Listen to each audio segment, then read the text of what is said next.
This one's for everyone watching the pennies. 1 pot, 4 types of beans. More protein than you'd think and less money than you'd believe. My Saabut Daal's about to become your new best mate. Mixed Saabut Daal is such an underrated salad. It's packed with so many nutrients, is so cheap to make and is absolutely delicious, and I'm going to show you how to make the best version today. So we're going to start by building the masala just like we usually do. And we're going to dice the onions nice and fine.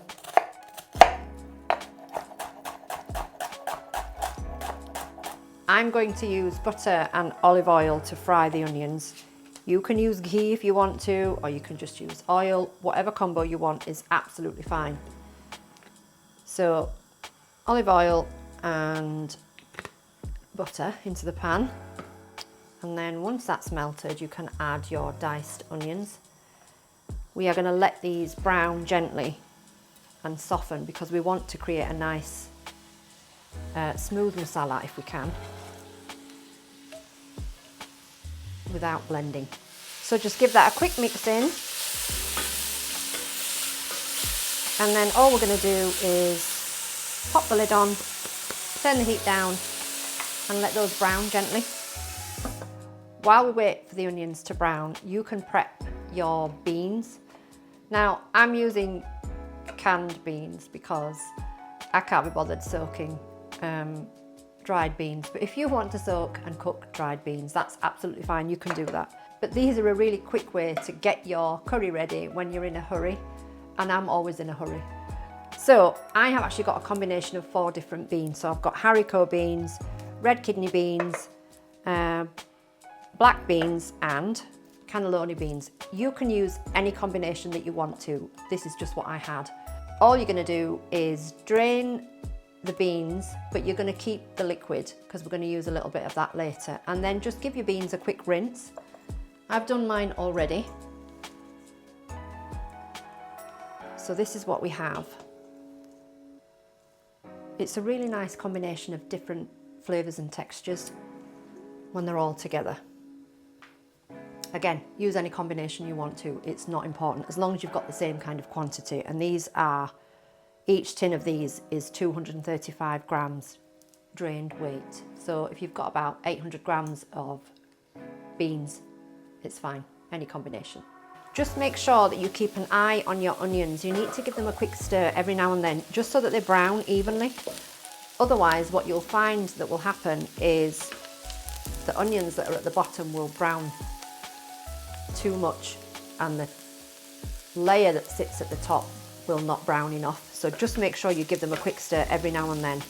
Don't just leave them. Then once your onions are nice and golden, you can add in your ginger and garlic.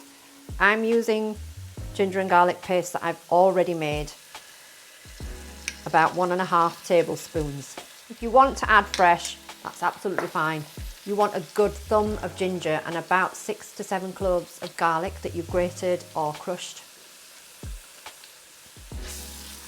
Cook that right through until the garlic and ginger is nice and golden too. Once you can't smell that raw smell of ginger and garlic anymore and it's looking nice and golden, you can stir in your tomato. Now I'm using a combination of tomato today. I've got fresh and passata. The passata will give it a really nice rich colour, and I really like the delicate flavour of the fresh tomatoes. So you can add that straight in.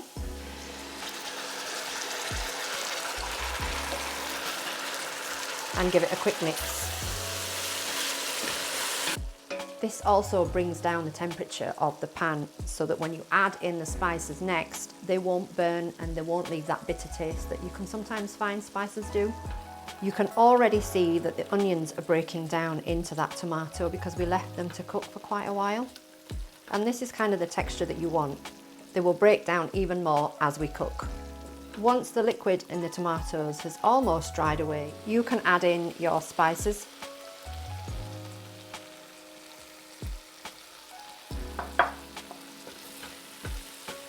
Give these a really good mix in. We want to give the masala time to develop their flavours. Keep this moving for a good minute and a half. You'll know the spices have had enough time cooking when you can see the oil separate from the masala. So if you just leave it, you'll see around the edge of the masala that the oil is starting to come away. That's when you know it's ready. At this point, if you want to, you can loosen the masala up with a little bit of water before you add in your beans. Mine's actually looking okay today, so I'm going to leave it. I'm not going to add any in. Now you can stir in your beans.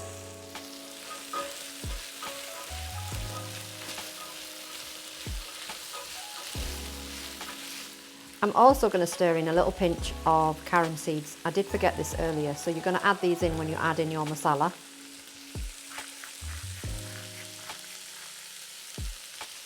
The carom seeds just bring another layer of flavour into the masala. It's lovely.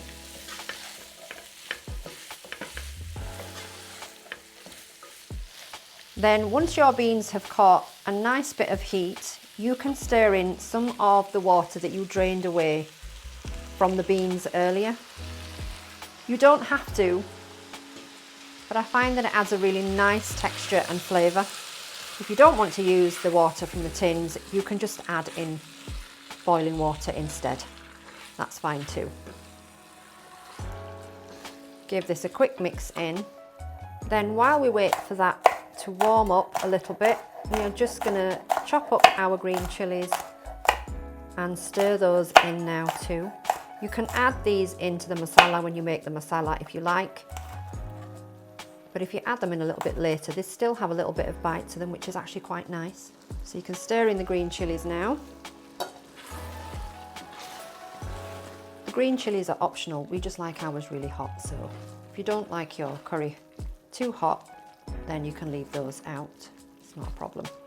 Once they're mixed in, you can just pop the lid on, turn the heat right down and leave these to simmer for about 15 minutes. Then while you wait for the beans to cook, you can get your coriander ready. You can use as much or as little as you like. If you've seen any of my videos before, you'll know that I love coriander. So I always add plenty in, as you can see. Once your beans have been cooking for about 10 to 15 minutes and most of that liquid has dried away like this, you'll be left with a really creamy kind of texture. That's because some of the beans will have broken down a little bit while it was cooking, and also because we added in the juice or the water from the tins earlier. It just gives it a really nice texture. Just be careful when you're stirring it now because they are quite soft and you don't want them to dissolve any further. You can also see the little pieces of chilies that we added in earlier. They will still have a bit of bite. You can now stir in your coriander. You can, if you want to, add in a little bit more water if you want a little bit more sauce in here. This is kind of the texture we enjoy. So you do whatever you prefer. If you do want to stir in some water, just add a little bit of boiling water in. Whether you're reaching for a tin on a busy work night or soaking dried beans to stretch those pennies even further, this recipe delivers every time. Proper hearty and nutritious. Save it, share it, and if you're not subscribed yet, now's the time. There's plenty more where this came from. Go on, what are you waiting for? Make me proud.